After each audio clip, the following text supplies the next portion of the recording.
One of my favourite things about being a writer is being able to write myself out of a corner.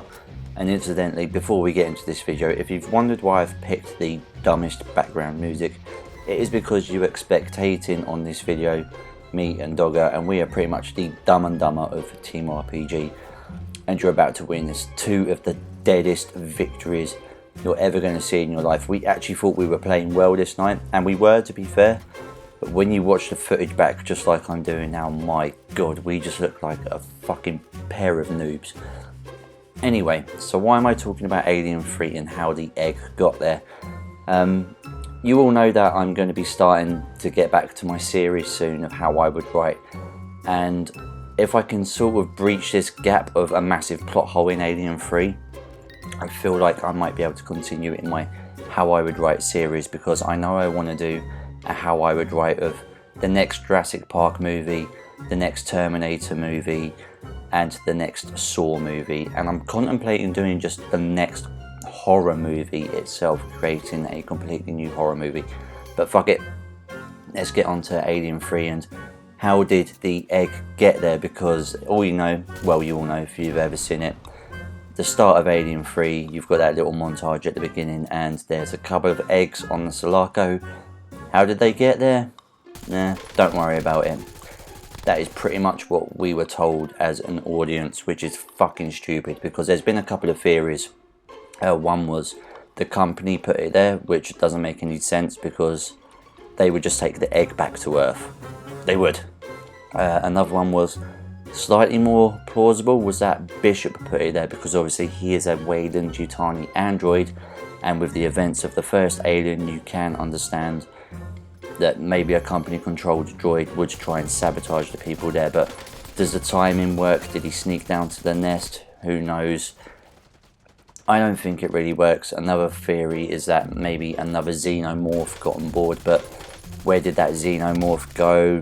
Does the timing fit? It doesn't really. So to write myself out of this corner, and because I have a soft spot for Alien 3, even though it is a bit of an insult on the Alien series itself, I'm going to come up with this little plot line, and it comes down to the Alien lore itself, not just the movies. But in Alien Harvest, which is one of the novels, it is theorized that the alien hive itself, so not just the eggs, the queen, the xenomorph, the facehuggers, the actual hive that they create, from, secreted resin, in itself is a living organism.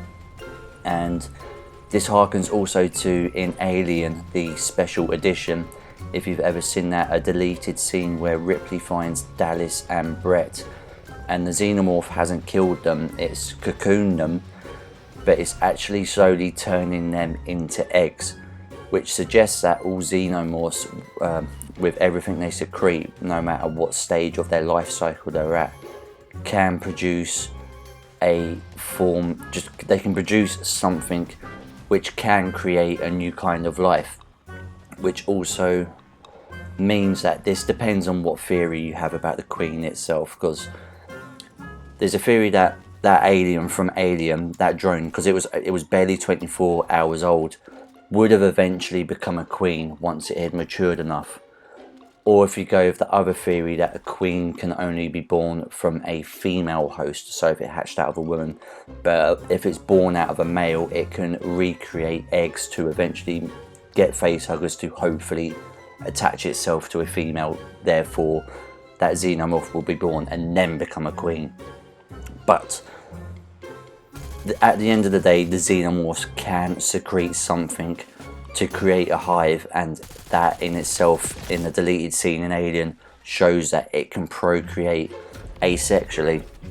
And you're thinking, what the fuck are you going on about here, Daniel? So how did the egg get there? How did the eggs get there at the beginning of Alien 3? Well, we know at the end of Aliens, the Queen was on the Sulaco, and the Queen is, a producer of eggs. She has that in her DNA and also in what she secretes. And obviously because the xenomorphs have the royal jelly in them themselves, that's a whole nother video, the royal jelly. But I reckon, because the eggs weren't found, they weren't detected, I reckon that she secreted in the dropship where she was stowed away in the landing gear. I reckon she secreted some of that hive producing stuff. And because she is a queen, it could form its own egg. It didn't need to be like in the deleted scene in Alien, where the drone needed 2 men or 2 living organs to help create another egg. Over time, I reckon, because laying eggs is a lot faster, she can mass lay eggs. But I reckon she secreted enough stuff for it to form its own egg. And when Ripley, Newt and Hicks were in hypersleep, there was enough time for these eggs to form. I'm grabbing at straws here, I really know, but I'm going to go with that theory, and I don't fucking care. So yeah, how did the eggs get there at the beginning of Alien 3? I reckon the queen secreted enough hive producing stuff that she formed her own eggs. And there you go, as I've said, 2 of the deadest wins you're ever going to see in your life. Me and Mikey were actually playing really fucking well this night. You know, we got 2 second places as you've just seen, and a whole bunch of second and thirds, and we were playing really well, but just watching us back, we looked like such a couple of dunces. But yeah, that's my theory of how the eggs got there at the beginning of Alien 3, and it's literally just a coping mechanism for me to enjoy Alien 3. Out of all the other theories, I think it is the most plausible if you go back and look over the history and the lore of the Alien universe itself. But anyway, that was a short rambling for me. I've been away for over a month as well, so I do apologise. I've got 3 more wins coming from you, which are also fucking dead. But yeah, it's been good to see you guys. Hope you're all doing well. Much love.